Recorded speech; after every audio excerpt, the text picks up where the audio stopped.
Почитувани граѓани, почитувани новинари. Даниела Арсовска, градоначалничката на ВМРО ДПМН, покажува неспособност да ги решава проблемите на Скопјани и елементарно непознавање на незините ингеренции. Наместо конкретни мерки за помош на Скопјани во време на глобална енергетска криза и криза со топлинска енергија во град Скопје, Арсовска не превзема ништо. Дури нема предвидено ниту денар во буџетот за помош на граѓаните. Затоа Арсовска постојано се изема и бара разни оправдувања за незината неспособност и незнаење.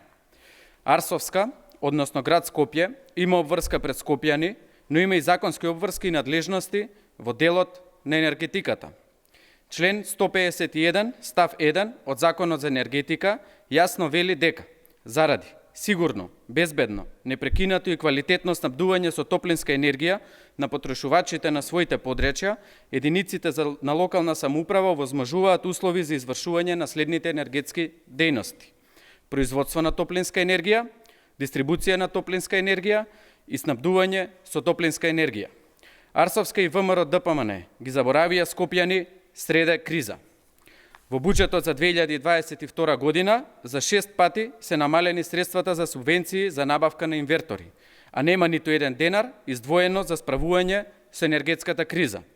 Ова е неодговорен и нечесен однос на Арсовска и ВМРО ДПМН ко град Скопје и неговите сограѓани. После 3 месеци од мандатот, Арсовска конечно нека ги научи надлежностите на градоначалникот и советот на град Скопје и нека се зафати со работа или нека отстапи. Ви благодарам.